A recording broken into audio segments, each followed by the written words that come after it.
их илчилгүй тал эзгүүхээр одоо дэлхийд ховордсон онгон дагшин байгаль гэж ярьдаг. Бид нар энийг энэ чигээр нь авч үлдээд хажуугаар нь бас орчин хөгжилтэй хууль нийлүүлж яаж энийг тэнцвэртэй байдлаар авч явах вэ гэдэг монголчууд бидний өөрсдөөсөө асуугаад зөв хариулт олох ёстой ийм л асуулт болчиход байна.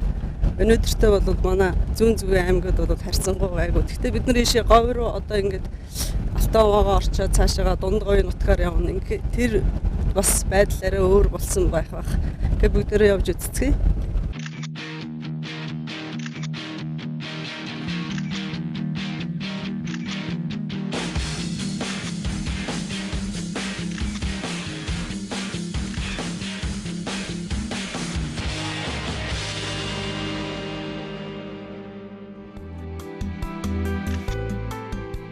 Малчид нэгдэн нийлснээр өөрсдөө хөгжихийн зэрэгцээ их нутаг байгаль орчин хөгжин дэвших юм.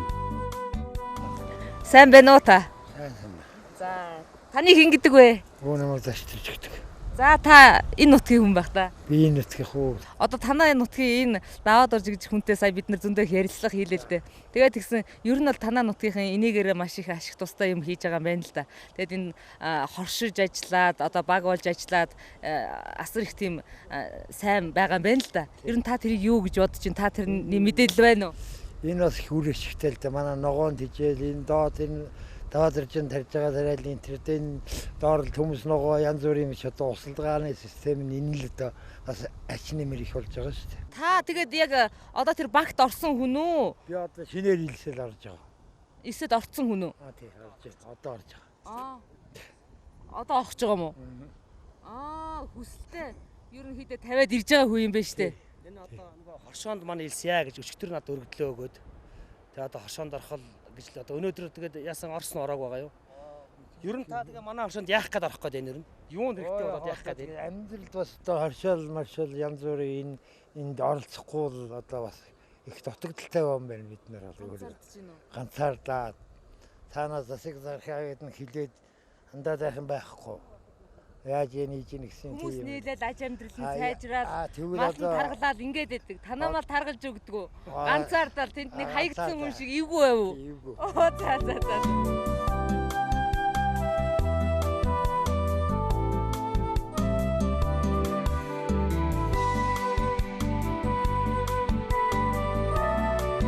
Өргөжин дэлгэрэх бэлчээр ашиглагчдын холбооны малчдын усжуулан хамгаалсан хадлангийн талбайг ногоон аялагчид ийхүү зорилоо. Баруун бүсийн энэ өдрийн хөтлөгч Баясгалан маргаашийнхаа нэвтрүүлгээр энэ талбайн усжуулалт малчдын амьдралтай холбоотой мэдээллийг үзэгч танд хүргэх болно.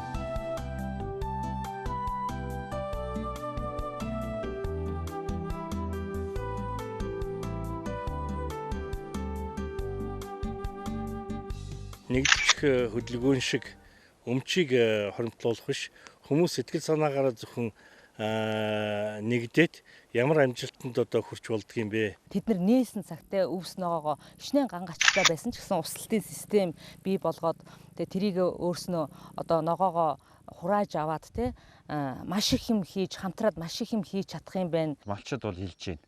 Бид ингээд хамтраад бэлчээрээ хуваарлаад бэлчээрийнхаа төлөвлөгөөг гаргаад ногоо тариад тодорхой газар нутагт бол үйл ажиллагаагаа нэгтгэхэд явуулахад нэг л зүйл дутаад байна гэж. Энэ бүх үйл ажиллагаа маань Монгол улсын хуулийн дагуу хуулиар баталгаажаасаа гэж хүсэж байна. Тэгээ малчид бол үнэхээр хүсэл зориг байвч энд ирээдүйдээ итгэх итгэл нь хуулиар баталгаажих хэрэгтэй байгаа.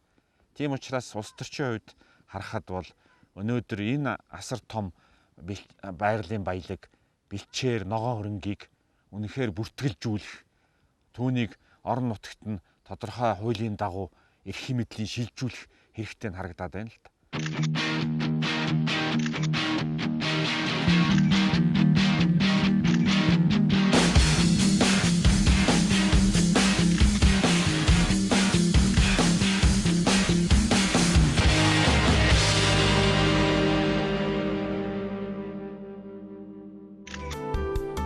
Домгийн сайхан нутагтай Монголын сайхан оронд хүн болж төрсний хэрэг юу вүлээ хэмээн зүүн бүсийн ногоон аялагчид ганга нуурыг зорих замдаа алдарт тойроо бандийн хөшөөнд ёсоллоо. Хөх мөнх тэнгэр итүүгэн газар шороо минь өө. Элбэрэлт түмэн олныхоо үрдийн амар жаргалангийн төлөө эрбийнхэн өр зүлднээс өчье гэж. Гэрийн хэмэрт сууж эрийн хэмрээ гундаахгүй. Шилийн уулын салхинаас хэтийн үлсэж зорно. Өвгдийн үлдээсэн нутгаа үгэлтэн дэмжиж хамгаалъя. Үр хооч тон гартуулж үрд бүтнээр нь дарахлаа. 50-аад онд юм уу да намын анхдахаар болоо хэдээр уулж үлээ. Төлөөлөгчөөр сууж исэн гэж сонссон. Бараг ер нь бол шилийн сайн ирчүүдээс хамгийн сүүлд үлдсэн шахуу хүн баг та. Тэгээд дээрэс нь тороо өндич нөгөө их тийм овжин тийм сэрэг ухаантай хүн байсан гэж ярьдаг. Ялангуяа яг нэг баригдах болол ирэнгүүт 15 цагтаа нараас айгүй тийм овжин залтай аргаар бултаж чаддаг тийм их хэсүү ухаантай хүн байсан гэж. Олон сайхан домгууд байдгийн гэсэн энэ нутгаар бол ялангуяа. Одоо сая тал хээр үржилсэн бол ийшээ одоо говь цөл үржилээд мөн сайхан нуур үзэсгэлэнт одоо ганга нуур алтан овоо ийшээ одоо гарч ирж байна тийм ээ. Тэгэхээр одоо сэтгэл хөдлөхөө байхын аргагүй сайхан нутаг байна.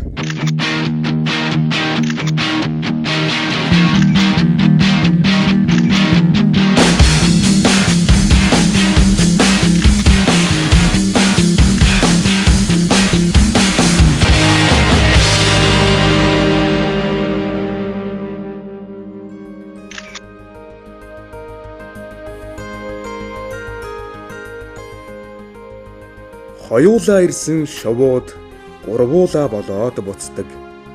Миний их орон учрал хайрын их орон.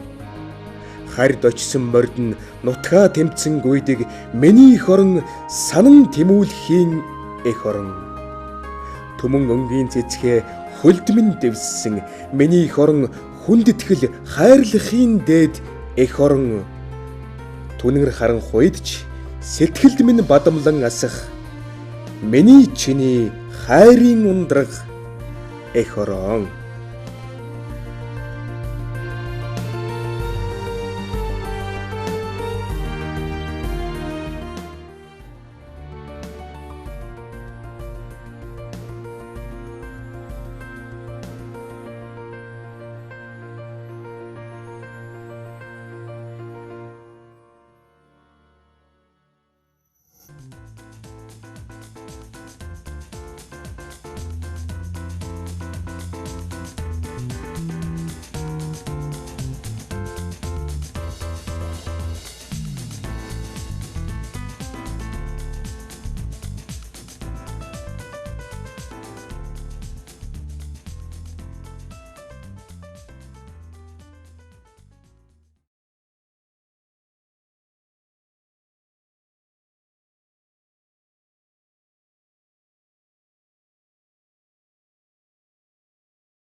Та усуухгүйгээр ганц хоног төсч чадах уу?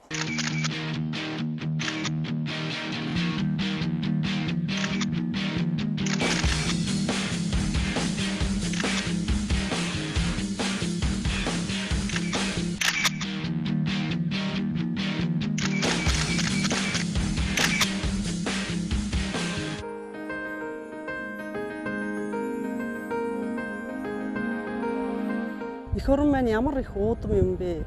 Бид нар энэ Монгол гэдэг энэ их уудам нутгийг, энэ сайхан нутгийг эзэн болж төрснөөрөө Монгол хүн бахархгүй байхын аргагүй юм а гэдэг сэтгэл манай багийн гишүүн болгоно ингэж төрж байна. Эндээс би тоороо банд гэж хүн энэ нутгийнхандаа гайхагдаж домог болж яригдсан энэ хүний овоон дээр энэ хүний хөшөөн дээрээс би юу хэлхийг хүсэж байна вэ гэхээр бид Монголынхаа энэ сайхан онгон дагшин байгалыг энэ эх орноо гэсэн сэтгэл зүрхээр үрээ хайрладаг шигээрээ хайрлаж байгаль дэлхийгээ хайрлаж бол бидний хийх буянгийн хамгийн дээд буян юм шүү.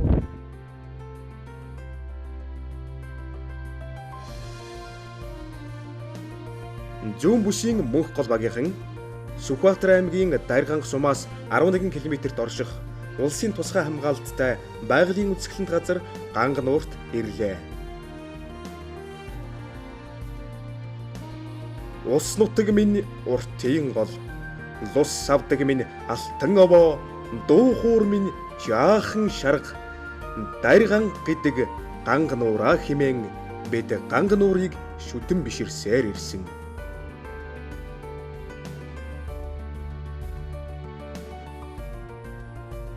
Ганган байгалыг толдосон Гангийн нуураар цэгэрдээ хайртай хоёрын харцалнэ хамгийн дундаа сонсгойдоо тагшин дуудлын уусаннэ тундаг болоо дайрванда асан хоёрын сэтгэлийг Түүнтэй яаж зүйлэх вэ? Хүслийн зинхэр мэлмид нь шовууд зэллэж хорогдсон хүний сэтгэлийг гэгэлзүүлсэн хайрын хээтэй мандал. Алтан овооны бэл дорны тэнгэр бүхлээрэн ариун их усанда өөрийгөө толдон мөнхөрдөг улсын тусгай хамгаалалттай Ганга нуур өнөөдөр ийхүү өөрчлөгдөжээ. Ганга нуурнаа буух амраг шувууд газар лусаа чимэх нуурын цэцэгсийн тоо цөөрсөөр усны төвшин татарсаар. Энэ бүхэн байгалийн жам байж болох ч ухаанд хүн бидэнд байгалийн үзэсгэлэн сэтгэлийн баясгалан болсон нуур усаан сэргээ харах ухаан үгүй гэж юу?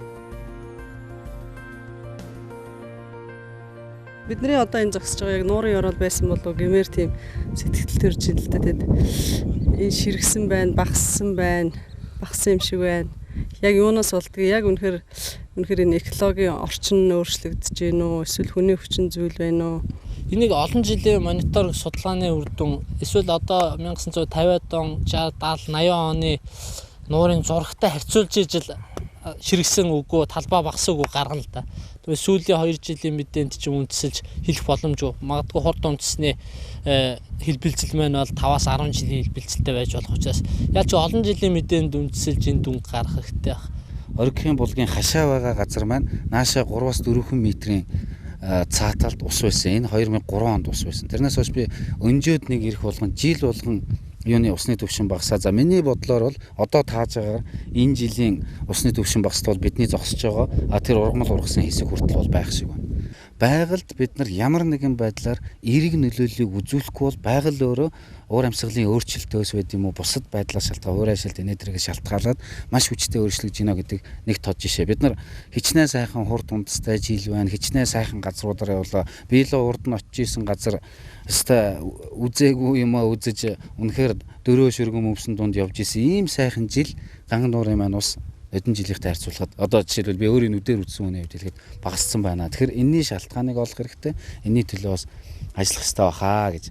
Зүүн бүсэд ирснийхаа нэг том асуудал болгоод Ганга нуурын асуудал дээр Ганга нуур яагаад багасаад байгаа юм бэ гэдэг асуудал дээр шаардлагатай хөрөнгө мөнгийг нь хаях байд юм уу эсвэл олон нийтийн анхаарлыг хандуулах тэгээд тэрийгээрээ далимдуулаад бас магадгүй одоо энд ирээд үзэж байгаа гэр бүлээр үзэж байгаа юм шиг үзээд бас зарим нь одоо магадгүй эвгүй үг хэллэгч байж магадгүй эмигнээд гашуудаа зарим нь уйлаад ингээ явах хэрэгтэй бах тэгжээж бид нар бас энэ дээр шин ажлуудыг хийх бахаа гэж ингэж бодчих. Хэрэгж байгаа хумигдж байгаа нь бол ил байна. Бид нар хүртэл одоо энэ жилийн хувьд гэдэг юм уу энэ усан хумигдсан газар дээр зогсож байна л доо. Энд харин нэг талаасаа бодоход ингээ хамгаалтанд автсан хашчихсан баг иргэн тойрны мал ордгоо хүний нөлөө бага ийм газар. Тэгтэл яагаад энэ усан ингээ татраад сэргээд байна гэдэг асуудал. Миний бодлоор бол 2000 оноос хойш Монголд ялангуяа дэлхийн дулаарлын нөлөө асар их хүчтэй явагдсан. Энэний нэг нь энэ нууран дээр илэрж байгаа юм бол өөр хуур ашилт тийм ээ дулаарл агаарын температурын зуны температурын дээшлэлт зэрэг гэдгээр нь бол ядаж эргэн тойрон байгаа тэр 21 булгалт нь усын багсуулдаг ч юм уу тийм ээ. Би анх удаа ирж үзэж байна ган нууран дээр. Ган нуурыг бол монголчууд бүгдээрээ мэднэ. Таглаад дуулдаг дуугаараа хүртэл те. Алдартай сайхан дуу гэдэг түрүүн бид нар аялж ирсэн. Тэгээд ган нуурыг үзэх гэл одоо зөндөө дотоодын жуулчд бол энэ ирж байна л хүмүүс. Тэгэнгүүт одоо яг байгаа байдал энд харагдаж байгаа. Хүмүүс ороод өсрөөл ороод ус руу орон зураг даруулна. Тэгээд ган нуур гэж нэг ийм нуур байдгийг гэдэг. Нөгөө Японы жуулчд хурж ирээд өвөр ангараа хар хөрөнгө очиж үзчихэд уйллаа гэдэг шиг юм болоод байгаа юм. Бидний хувьд бол бараг зармийнхны хувьд бол шүтэн болсон энэ нуурыг зөвхөн энэ байгаагаар нь үүсгэх гэж ирж байгаа хүмүүс бол маш олон байгаа. Тэдний хувьд бол одоо энэ хүмүүс шиг хөлөөд урчгаад толгоогоо булгнаас нь оргочоод ингээ явах бол зорилгынх нь нэг байгаа. Гадаадын хувьд бол өөр. Гисмөрчлөө гэхдээ энэ ч хурж ирээд би бол одоо нэг хурж ирээд ган нуурыг үзчихлээ. Ахиж бол надад ирэх сонирхол төрөхгүй л байгаа юм бол. Яг зөв одоо байгалийн юу бол та мэргэжлийн талаас ярьжлаа л да. Би болохоор зөв энгийн талаас ярьж байна. Энгийн иргэн талаас. Хурж ирлээ. Би бол одоо ган нуурыг мэддэг болсон. За ган нуур тийм нуур байдаг. Нааг өөр бас нэг сонирхол татах байхгүй л. Адаглаа жишээ нь энэ сайхан тэгш тал дээр голфын талбай ч юм уу. Заавал бид нэг байгалаар нь яриад байдаг. Буцаагаад хүмүүсийнхаа ирсэн хүмүүс нь тав тухтай энэ ирэг дээр амарч явах энэ ган нуурыгаа тойрсон тийм бас хүмүүсийн сонирхлыг татах зүйл юм. Давхар дээр чи бизнес. Жишээ нь энэ цэлийсэн тал дээр мэдээж энэ ч бол уул уурхай ашиглах нь тодорхой. Нэгэнт хамгийн гол нь нэг тийм гольфын талбай ч юм уу, хөл бөмбөгийн талбай ч юм уу. Бас давхар тэрийг бодож юмар дэвш санагдлаа. Одоо энэ ган нуурын хувьд ч гэсэн тодорхой хэмжээний орон нутгийн компани юм хий гэсэн компанид нөгөөд мөнгөтэй хүмүүс авсан тохиолдолд энэ чинь өшөө гоё болно. Өшөө энэ дээрс чинь баг бидний энэ хол байгаа хүмүүс ярьж байгаагаас илүү яг энэ өөрөө энэ дээрээ бизнес эрхлэж байгаа машиг болгож байгаа хүмүүс өшөө их анхаарал хандуулж ялангуяа мөнгөтэй хүмүүсийн чих дээш хүрнэ шүү дээ. Хэлж байгаа үг нь өшөө илүү өөр. Тийм учраас бизнесийн сонирхлоор бас эдгээр үгүүл хамгийн гол хөндөөхөхгүй тий. Ган нуураас хүмүүс одоо ус авах гэж, усыг уух гэж, усанд нь орох гэж хүмүүс их ирж байна. Аль жуулчлал өгжүүлж байна. Манайха ярьж байна л т. Яг үүндээ аль алийнхын зөв. Үнэхээр монголчууд хоёр утгаар нь хайлдаг. Зарим зүйлийг бүр хүрхгүйгээр хайрлахыг хүсдэг, хүрхгүйгээр шүтгэхийг хүсдэг. Гэхдээ нөгөө талын бас өөр зүйлийг хүсэж байгаа хүмүүсийнхаа төлөө бас зүйл юм шиг хиймээр байна л т. Нэг хэсгээр болж ийн гэхээр нөгөө хэсгийнхаа болж ийн гэснээр нь тэгээ зогсоочмоор байна. Дээрээс нь бид нар одоо манай Батбаяр дарга ярьж байна. Гол нуурын ус багасж байна. Тэгвэл үнэхээр багасж байгаа бол энэ том атмосферын конвенцэд орсон дэлхийн одоо тэр чухал ус намархах газрын тоонд орсон газраа яагаад судлахгүй байгаа? Яагаад ямар шалтгаантай байгаа гэдгийг гаргахгүй байгаа юм бэ? Одооноос эхлээ гаргая. Энэ гаргахын тулд хэн ямар ажлыг хийх ёстой юм болоо? Тэр хүмүүс нь одоо энэ зохих судалгааны ажлыг хийж эхлэесэй. Тэгээд ширгэсэн шалтгааныг нь багасж байгаа шалтгааныг нь гаргана гэж бодож байна.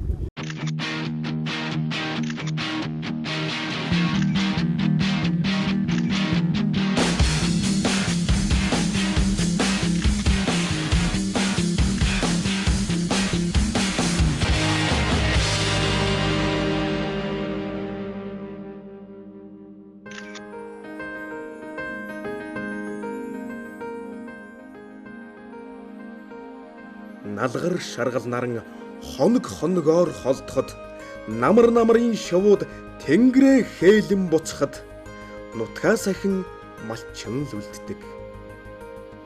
Өвсөн сүл тасарч үүлэн сүүдэр алсалхаас өмнө өвс хадлангаа бэлтгэдэг.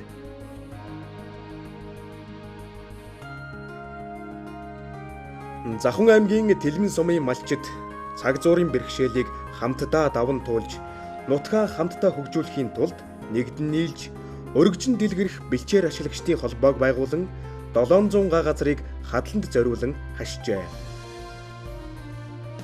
Бэлчээр ногоон хөрөнгө багийнхан малчдын эдрийн голд хийсэн услалтын системийн үр дүн гүйцэхээр малчдын хашин хамгаалж устжуулсан хадлангийн талбайд ирлээ.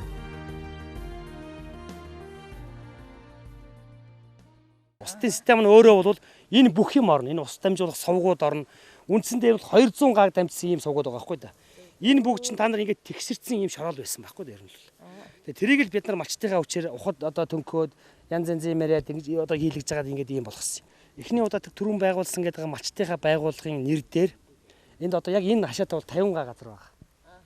Энэ бол Тэлмэн сумын тэр малчтын одоо сайн дурын байгууллагын одоо өмч хөрөнгө, Тэлмэн сайхан гэж төрийн бас байгууллагын хөрөнгө. Энд бид нар тарьж аваад малчтаа нийлүүлдэг. Ер нь бол зах зээлийн ханшаас Нөгөө илсэн багийнхандаа. Тий, энэ хашаа гэж чинь бол ямар ч одоо юу гэдэг энд бол би гоожин төрсөн төрд. Төр бол гоожингаа авах шүү дээ энэс. Тэгээ малчт маань өөртөө ярьж барьсан. Бүх хэсгүүд хуваарлж аваад би энэ хэсгийг нэр би энэ хэсгийг хийгээд ингэж хамж шингэж хийсэн байна. Тэгээ яг зүгээр би бас боддгийн энд сүүлийн хэдэн жил тасралтгүй ургац авлаа. Жилд бол нэг 150-аас 200 тонн өвс эндээс авч ийлээ. Хин өх юм бэ? Нэгдлийн үед ингээ усчлалт байсан талбай ашиглаад байгаа юм шүү дээ тий. Зөв. Хэдэн үеийн ашиглаж байна одоо тэрнийхээ? Одоо эндээс бол нийтдээ бол сумын хэмжээнд бол үндсэндээ нэг 30% ашиглаж байна. Ногоон бэлчээр бол байгалаас юугаар ялгаатай юм гэхэлэр байгаль бол ингээд өргөн ойлголт. Бэлчээр бол эдийн засгийн ойлголт байхгүй. Эн чинь ногоон хөрөнгө байхгүй. Энэ хөрөнгөөр энэ 400 эрх бол аж амьдралаа сайжруулж байгаа. Тэгэхээр миний итгэл үнэмшил бол байгалыг эдийн засгийн ашигтай хөрөнгө болгох хувирах замаар хамгаалах хэрэгтэй. Би бол юу хэлэх гэсэн гэвэл энэ нутгийн асар том бэлчээрийг энэ хүмүүст ашигтайгаар эдийн засгийн хэлбэрийг өөрчилжүүл тэртээ зүг хамгаалчих. Энэ их сайхан бэлчээр байна. Тэгээ ингээд мэддэг ургамал байна уу гэхээр цөөхөн байна шүү дээ. Тэгээд сая будраг налгуу. Нөгөө нэг говьд бол нөгөө малчтаараа заалгацсан. 9 төрлөө бол сайн мэдээд байдаг. Ямар сайхан одоо Монгол хүнийг уужим тэнүүн сэтгэлтэй гэдэг яг л да ийм хүндий талдаа л энэ их сайхан өв сургамал дотор л үнэхээр уужуу тайван амьдэрдэг юм болоо та. Хотын бид нар чинь тэгвэл энд ямар нэгэн ажлын юм алга байна зүгээр ерөөсөө сайхан тайвширч л тийм ээ.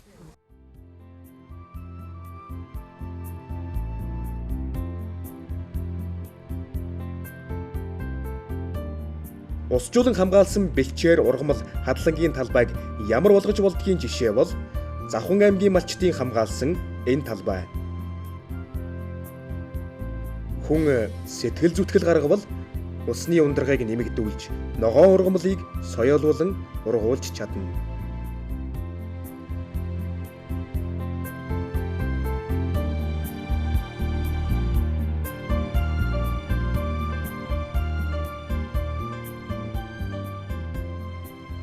Энэ жоохон байхад энэ цэцэг яг голын ирэг дээр ургаад л те.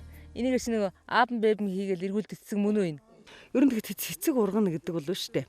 Бэлчээр хамгаалахдахын эхлэл واخгүй юу? Яг бол цэцгнээс дамжиж тоос хүртэн цэцгнээс дамжиж үр бий болно. Тэг чин үргүү ургамал цаашаа ургадаг واخгүй юу? Хэдийгээр манай Монголын ихэнх бэлчээрийн ургамал олон наст ч гэсэн тэднэрт нөгөө цэцэг айгүйх хэрэгтэй. Олон наст гэдэг чинь үнс сайтай гэсэн үг. Гэхдээ цэцэг байж энэ цэцгээр дамжиж энэ тоос хүртжээж ургамалч оошрно. Тэгэл ер нь ингээл эргэн тойрон ингээл идлэгдсэн бэлчээрийг ингээл харахад муу бэлчээрийг ингээл харахад ямар ч цэцэггүй байдаг. Зүгээр л ингээл усны машинаар ингээл хусаад хатсан юм шиг мал идээд өнгөрсөн газар гэдэг чинь ямар ч цэцэггүй байдаг байхгүй. Мал идээгүй ингээ хадгалагдсан бэлчээр гэдэг чинь цэцэгтэй байдаг байхгүй. Цэцэгтэй, зүгийтэй, эрвэхэтэй байдаг. Тэгээ энэ нөхдүүд байж ич цэцэг зүгийн эрвэхэнүүд байж ич манай он ургамалчин дахиж ургаж сэрэгдэг. Тэгээ олон жил талхлагдсан бэлчээрээр явахад бүр андшгүй. Тэнд бүр ямар цэцэг байхгүй. Тэр тусмаа нөгөө цэцэг олон байхгүй, зүгий байхгүй учраас тэнд чинь нөгөө ургамал нь нэг хэн төрлөх болчдөг. Тэгээ ганцхан төрлийн ургамалтай газар гэдэг чинь ядуу бэлчээр болчдөг. Олон төрлийн ургамалтай олон төрлийн цэцэг ингээ алгалж байгаа газар гэдэг чинь бэлчээр нь төдийчний тижээлэг, төдийчний баян болно. Нутаг бэлчээрээ одоо хүн цогцтой ашиглахын тулд эхлээд энэ байгалаа одоо таны мэдэх асуудал айгүй чухал байгаа. Надад бол яг тэгэхээр үндсэндээ ургамал гэдэг чинь бол одоо энэ ус гэдэг зүйл чинь хамгийн гол одоо энэ экологийн тэнцвэрийг хадгалж байгаа зүйл. Тэгэхээр энэ ургамлаа үгүй хийчих юм бол усаач үгүй хийн ус ургамал хоёроо алдчих юм бол амьдрал усаа сончин л гэсэн л ийм л байр суурь надад харагдаад шүү. Бид нар нэг юмны хэсэг гэдгийг ойлгож иж цаашаа амьдрах хэрэгтэй болж байгаа байхгүй. Ингээд дураараа талын нэг тараад юм уу. Өөрөөр бид нар бол энэ бэлчээр орон нутгатайгаа нэг юм байна. Энэ голын дагуу амьдарч байгаа олон 10-100 айлууд бас нэг амьттай юм байна. Ган гачиг бол цөмөрөөл сүнх юм байна. Бал эцүүдх юм байна. Бороо уртаа жил цөмөрөө сайхан байх юм байна. Нөгөө нэг үхрийн ивэр дөрг бол 1000 үхрийн ивэр гэдэг шүү дээ. Тэгэхээр энэ бүгдэд өнөөдөр яагаад энэ чухлаар тавьж байгааг гэвэл ингээд санаачлаад хийх хүмүүс байгаа байхгүй юу? Ийм даваад орж шиг хүмүүс зөндөө байгаа. Олон хүмүүс байгаа. Энд оролцож байгаа малчид өнөөдөр зургатаар гарахгүй ч байгаа гэсэн тэд нар мэдж байгаа. Ганцхан тэр хүмүүс бол юунаас айгаад байна гэхээр өнөөдрийн манай төрийн тогтолцоо, хууль эрх зүйн тогтолцоо тэр хүмүүсийн санаачлагыг найдваргүй болгоод байгаа байхгүй. За энэ усчлалтын систем дээр бид нар сая харлаа шүү дээ. Ингээ баахан хүч хөрөнгөө зараад энэ сайхан талбайг усчлуулчингууд маргааш нь одоо сумын дарга өөр шийдвэр гаргадаг ч юм уу. Альсвал өөр нэг хүчтэй мөнгөтэй хүн нэрээд авчна. Тэгэхээр энэ бүгд чинь өнөөдрийн хууль тогтоомж төрийн бусад бичиг баримтууд иргэдийн санаачлал хоорондоо уялдахгүй байгаа байхгүй. Хэрвээ энийг уялдуулаад дээрээс нь төрийнх нь хууль тогтоомж нь одоо шийдвэр нь иргэдийнхээ саналыг дагаж гаргадаг болвол энэ бол маш хүчтэй явах нэ гэдгийг бид нар ойлгож эхэлж байгаа. Тэгээ энэ өв сургамлуудыг энэ хадланг аваад говь руу худалдах тийм одоо бизнесийн одоо юм сувг нээгдээсээ нөгөө говийн маань нөгөө малчтаа бидраас бодоод байна шүү дээ. Нөгөөдүүлийн маань өвс сайн ургаагүй жилэн хадланг одоо ингээ илүү ургуулсан ийм газараас өвсөн тээвэрлэгдэд очдөг байгаасаа одоо дотооддоо тий бэлчээрийн тээвэрлэлтийн хадлангийн тээвэрлэлтийн ийм сүлжээ үүсээсэ гэж одоо л бас сууж яана л да энэ сайхан үсийг хараад.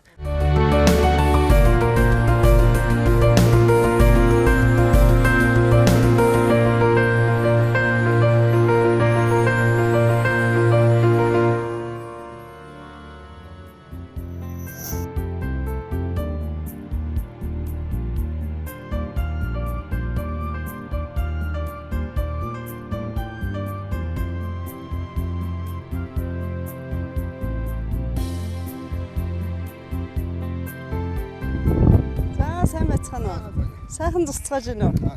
Манай энэ бас л их муутай одоо энэ нуур ус чинь хэрэггээд байгаа юм тэгээд. Ямар нуур ширгэж? Ер нь одоо ганг нуур одоо тэгээд холбоо энэ авийн нуурууд бол одоо их багс усаар. Сая бид нар ганг нууран дээр очлоо л да тэгэхэд нөгөө нэг их багссан шавартаа бодвол тэр юугаараа их том байсан бол та харагдаж байна. Энэ яг юунаас болоод байсан л та. Энэ одоо мэдгүй элс одоо ингээл энэ үдлээс л болж байгаа. Танаа энэ сүрэгч ер нь өвчлэн ямаа юм байна тий? Тий. Ямаа. Ер нь энэ манай ер нь ямаа чинь дийлэн хүчтэй дуусна айлуудын хоног тий. Харин тий. Тэгээд бас нэг юм яриа байдаг штэ. Ямаа бас бэлчээрт одоо газрын хөрсөг одоо энэ цөлжилтэнд товь нэмрээ оруулдаг ч гэдэг юм уу тий? Өвсийг үндсээр нь эддэг ямаа сөргийн бүтцтэй байх хэвээр гэсэн бас нэг яриа байдаг. Энэ тал дээр та ямар бодолтой? Тэр ч үнэ л дээ. Ямаа бол үнэ. Ер нь ингээл элсэнд байх чил ингээд модны хайлс уулаад дандаа ингээд модын хавар дандаа хайлсэлдэг гэдэг чинь ямаач. Тэгэл гатаадаг. Өвсөл мөн адил л да мөн ингээл төрөө гараад авчаад. Тэг одоо авчаад ийдэн л дээ ямаа. Малчид энэ бэлчээрээ хамгаалах, энэ цөлжилтөөс хамгаалах ч гэдэг юм уу. Яг одоо төрөний та бүхэн ярьдаг одоо бэлчээрийг ямаа талхалдаг ч гэдэг юм уу. Өвсийг үндсээр нэддэг гэдэг. Энэ дээр ер нь малчид хоорондоо ярьдаг ч юм уу. Сүргийн бүтцээ өөрчлөе ч гэдэг юм уу. Энэ тал дээр ер нь нутгийн иргэд юу ярьчих юм? Тэрэн дээр үл нэг актив ярих юм байх. Одоо чинь нэг ноолор үнэтэй болохоос ямааг өсгөл. Гол нь эдийн засгийн л асуудал байна тийм ээ. Тэрэн дээр л байгаа юм байгаа л та. Ганг нуур гэж их алдартай нуур, тэнд шилийн богд гэж их алдартай. Энд алтан овоо гэж алдартай овоо байна те. Уул байна, хайрхан байна. Энэ талаар та домог ч юм уу те нутгийнхны хууч ярианаас сонирхолтой юу? За яг хоо дарин сон гэдэг чинь